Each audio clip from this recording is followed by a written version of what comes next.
Okay, I'm going to be doing a video today on countries that are, I would say, are probably the best as far as getting a residency and getting a second passport with the following qualities that you need to be looking for if you're trying to find a country that's going to be either real low on taxes where you can get your taxes virtually to zero. In other words, you want to get a country that you can live virtually income tax free, that has the language requirement, because this takes away the ability in a lot of cases to get a passport in a reasonable time period. A lot of people go to these countries and they end up not learning the language, and they end up just moving the country to a different country because they didn't get the passport. But you want also good visa-free travel. That's a big key ingredient that allows dual citizenship. Now, and obviously, it should be an English-speaking country, especially if you look at this video, because I know you can speak English. If you can just speak Spanish, you can branch that out, or if you're willing to learn a different language like Spanish, there's all kinds of countries in Central America especially, but I don't like doing that myself, so I like to make it the easiest way possible. So I'm giving you the scenarios on the things you want to look for in getting a passport in a reasonable time period, and one that you would want because it has all these qualities that I've mentioned. Okay, now there are a few countries that I left off this list because the time period was just too long. Okay, and they didn't really have what I called we could really get your taxes to zero. Malta was left off here.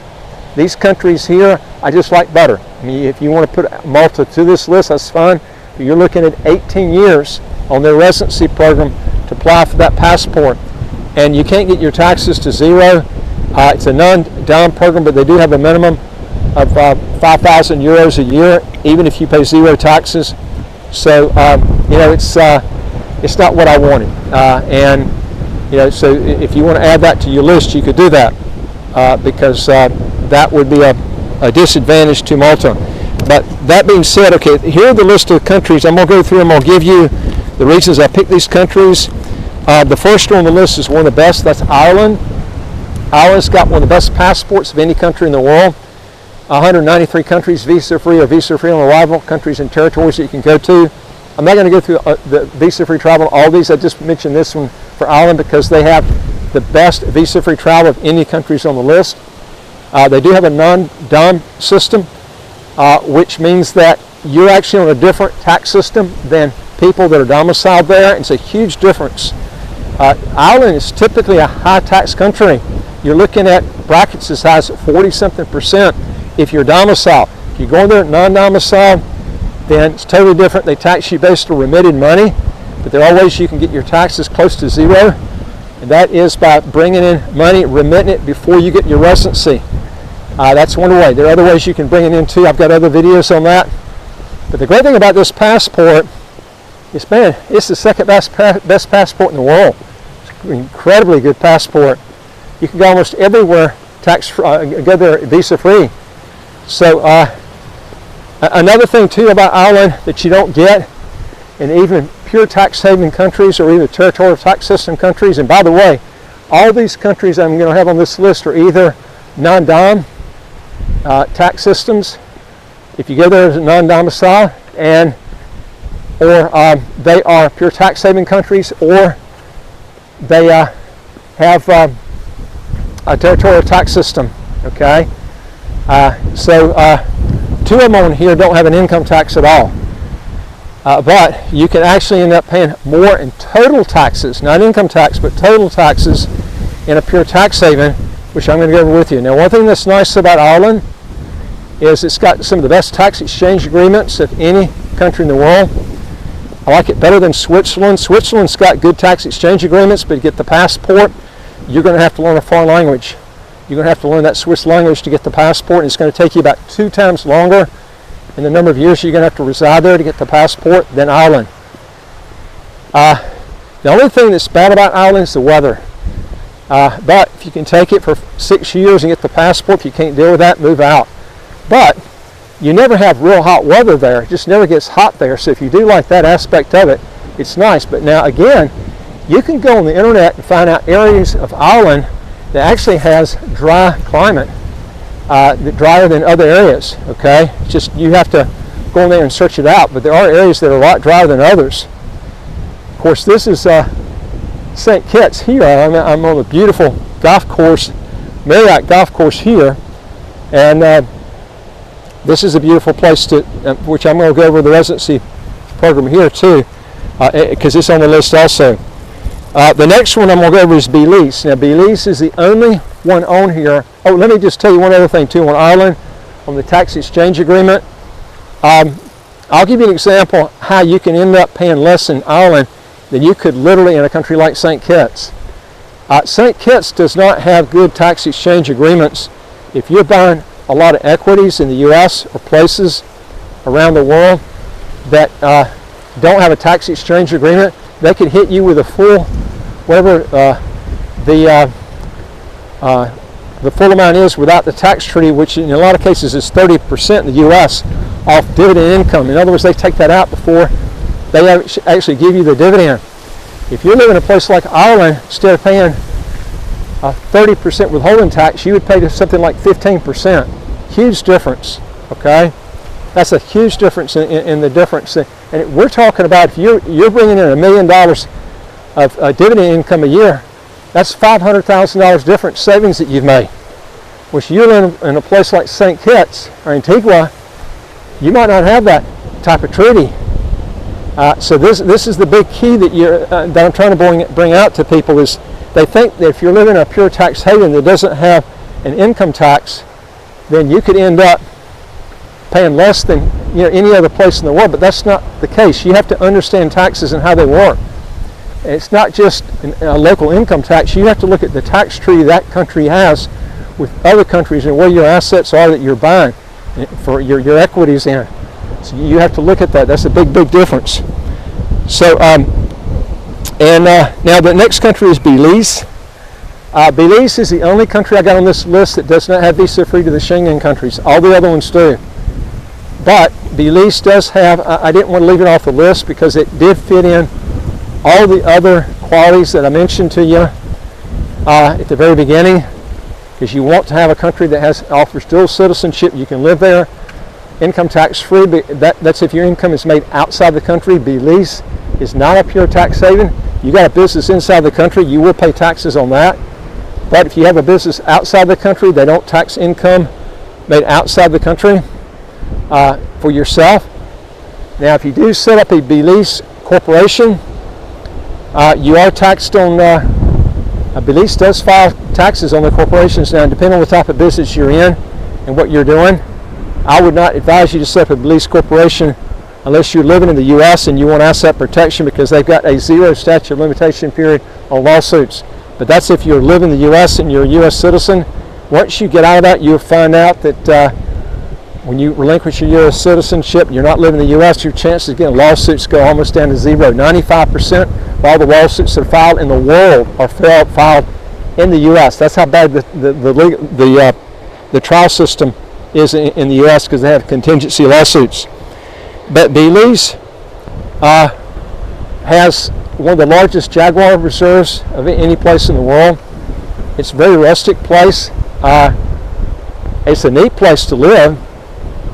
But one thing I don't like is it doesn't have any good grocery stores there. When I say good, they don't have any real nice big ones. Maybe they've done one recently, I don't know, but I've been there many times, and they definitely need a nice grocery store, but they just don't have it.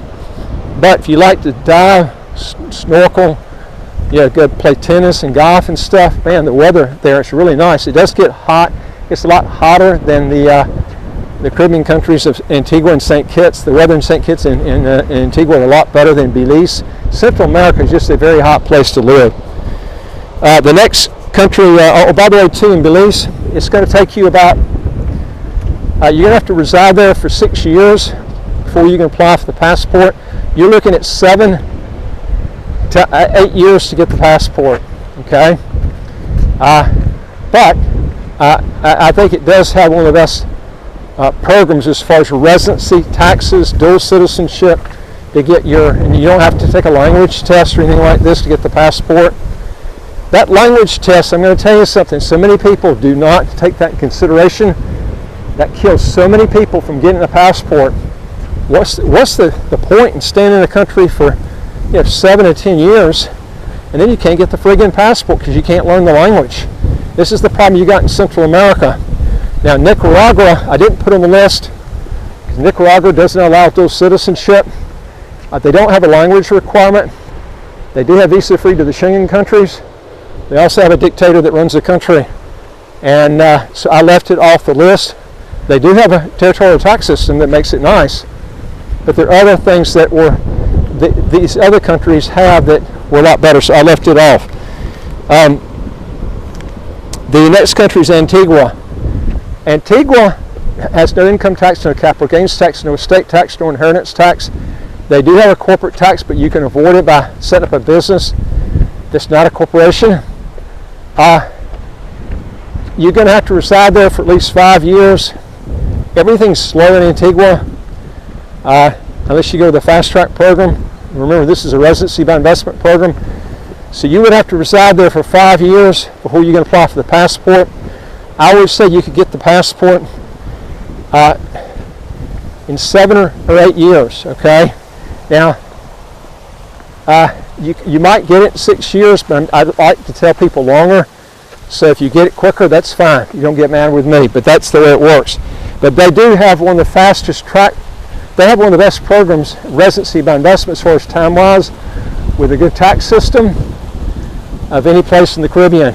Remember, they don't have an income tax. This is great. And they've got real good visa-free travel, not as good as St. Kitts. St. Kitts has got more visa-free travel than any of the fast-track programs in the Caribbean, but they do have a real good program there. Next one is St. Vincent and the Grenadines. It's in the Caribbean. And remember, St. Vincent and the Grenadines, St. Kitts and Nevis, Antigua and Barbados, they're all part of the Eastern Caribbean Union countries. So if you get a passport with one, you can move to the other one freely. And that's the thing that's nice about that. And there's about 11 of those countries now in the Eastern Caribbean Union. So when you get one, you can travel all the other ones freely. It's kind of like the EU there. The St. Vincent and the Grenadines, it's a 9-year residency period where you can apply for the passport. And they've got a good tax system there. It's not as good as St. Kitts or Antigua. They do have an income tax locally. It's somewhat of a territorial tax system. I've got other videos on that one, but it's got more visa-free travel than Antigua, but a little bit less than St. Kitts. It's actually between the two countries as far as visa-free travel, but it does allow dual citizenship. And nice weather down there, so it's right there near, not too far from Grenada. I'll tell you another good one, is Barbados. Barbados has it's got a non-dom type system. Barbados has more visa-free travel than any country in the Caribbean. It beats St. Kitts, it beats St. Vincent and the Grenadines. It's top-notch as far as visa-free travel goes. They do have a non-dom system, like I mentioned to you, where they tax you based on remittance basis. And nice weather, beautiful beaches, and they've got fairly good health care there, okay? So that's a good option if you're looking to try to get an option in that's it's got really it's got everything. That's the great thing about Barbados. Now, and they don't have a termination date as of right now on their non-dom system. Now, Cyprus, the next country, it does have a termination date. 17 years on their non-dom, but you can get the passport in about 6 years, 5-year residency, and they're pretty dependable. Cyprus is not in the Caribbean, it's part of the EU, so it's pretty dependable. So you can get the passport in about 6 years. If you don't want, after 17 years now, you'll fall in the regular tax system. So you would want to move out before that 17-year period came in. But one thing that's nice about Cyprus is once you get that passport, now you've got citizenship in EU countries, so you can literally dip into Ireland with almost no requirements at all, and you can just reside there and get that passport if you want to do that. That's one thing that's nice about that. You have this freedom of travel, and you only have to be in Ireland, like I said, for about 5 years residing there, and then you can get that passport. But again, Cyprus does have a remittance type based taxation. The weather is a lot better than Ireland, but your visa-free travel is nowhere near as good as Ireland. Ireland's got just a stupendous passport, but Cyprus has one of the best passports as far as visa-free travel of any of the countries I've listed on here, except maybe Ireland. So that's something you can think about there, and it's an English-speaking country. All these countries are English-speaking. I did this on purpose to take away all this headaches of trying to learn a different language. Again, I can add more countries to this, but the problem with it, there's always these negatives that come in, like you got to learn a second language. They don't allow dual citizenship, like Singapore. Hong Kong doesn't allow a second passport there. You have to only keep a Hong Kong passport. It's in special situations, if you're a prior British citizen, you can do it, but in most cases you can't. So it's kind of difficult to find countries that have all these different specifications that I've mentioned to you. Now, Cyprus is